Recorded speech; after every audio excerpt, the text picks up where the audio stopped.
Hi guys, Ken's IT. Back to you with the version 1.1 of my library manager. I had a couple suggestions from a great guy on Facebook group, Excel for Freelancers, Ray Lennon. Thank you for your suggestions. He suggested a couple things.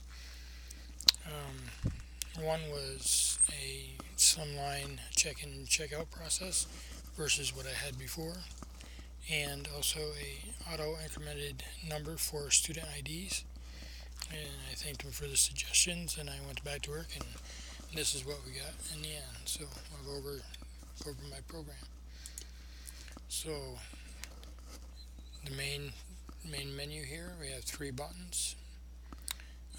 This application is mainly used for libraries, but you can use it for any type of cataloging that you have to do: books, movies, DVDs, basically anything you want.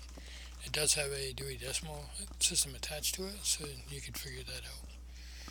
But it could be used for anything that you're going to loan and receive back your whatever item you're loaning. So I'll go over it now. So first button is Dewey Decimal System. Gives you the different catalogs, numbers, and what basically what books go underneath each category. So you look here to see where your book is, and go get your book in the library. Once you get your book, you can check out here. It's more slimmed down. If the book is not checked out, it's going to pop up with a student ID, and you enter that, and it will check the book out. If it's already checked out and you scan it, it'll check it back in, and also it'll give you a message of what it did above the button. So let's try one out. So we're going to scan this book. It's asking for an ID, so that means it's not checked out. So let's say number 2, enter, and it's saying checked out is complete. And say when the student gets done, brings it back, check it back in.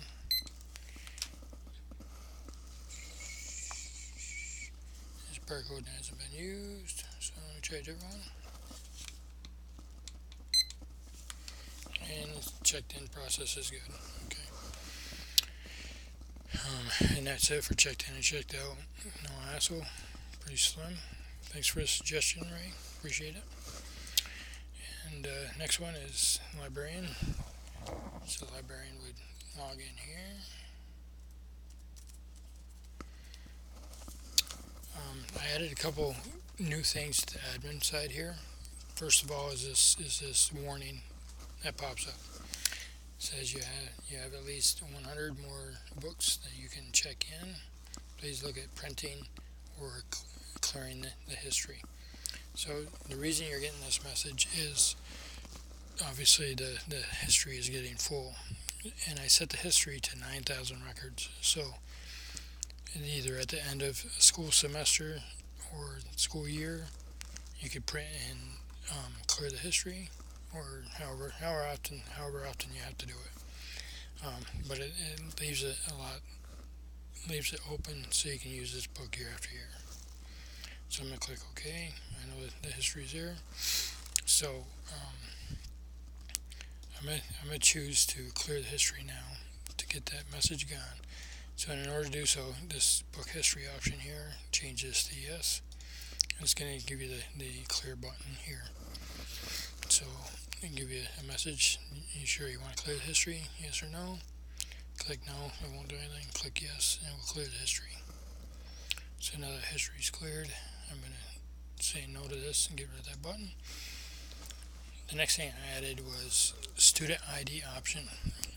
So this application can do an auto number on assigning student IDs, or it can do a custom number depending on what the school wants, so or business wants. So if you hit auto, it'll do 1 through 5 and so on.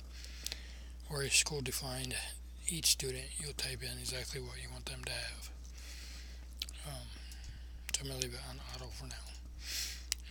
This school name, you can change the school name or business name. You can put your own name on the top of the workbook, different pages. Change that here.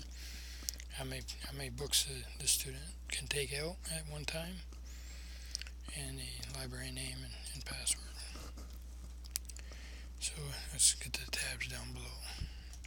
So as a librarian, you can add and delete a student. So the student number 5, I'm going to delete.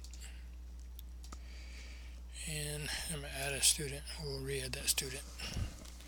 So when this is auto increments. So you already had a number 5. So it's going to go to number 6. So you're not going to get number 5 back again once you delete it. So that way, if you have number 5 assigned to a certain number in your history, that's what it's going to be stuck to when you print it. So you're not giving different people different numbers or the same number.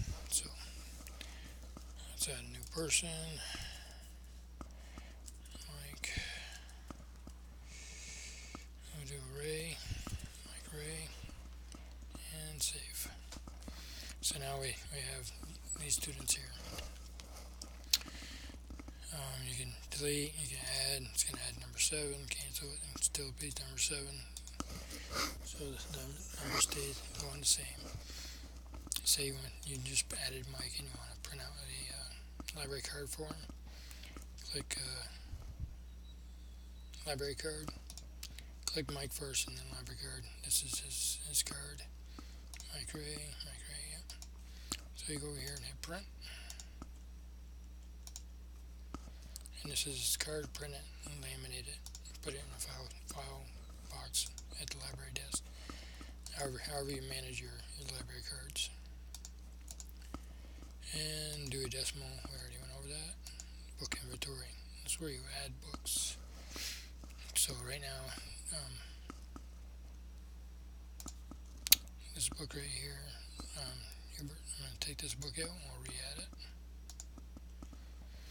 Okay, so add a book, barcode. It's automatically going to say the location is in, because that's where it's going to be. It's going to be in the library. It's going to be $10. 800 series for children's literature. Title, Hubert. And author's last name is Trupini. And save. Okay. So that's it on that. Next one is check in and check out. Check history. I don't think there's anything checked out right now, so we're going to check out a book. Check out. You can do check out Hubert. And student number 6 we just added. And then we'll check search checked out history again, and that book shows up in the list. So now we're going to say Ray brought back the book, so scan the book again. Seeing it wasn't part of the code, let's see.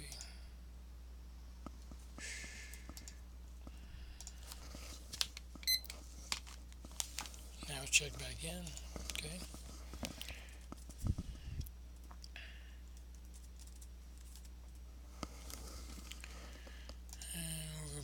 Check history, and it's no longer in the list. So now we'll go to the library history and clear the history, and it's going to load all the books that have been checked in and checked out.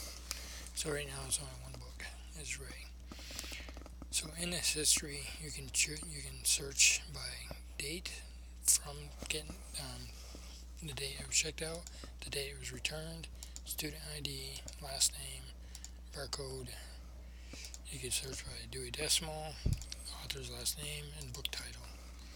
These are different things you can search for with this list. To get historical data, figure out what book's popular, what student took out, when, and that's pretty much it with this. Any questions or suggestions, please leave below, comment below, and if you're really interested in this program, contact me. It's ready to go, pretty much. So, alright, thanks for watching. Like, share. Thanks.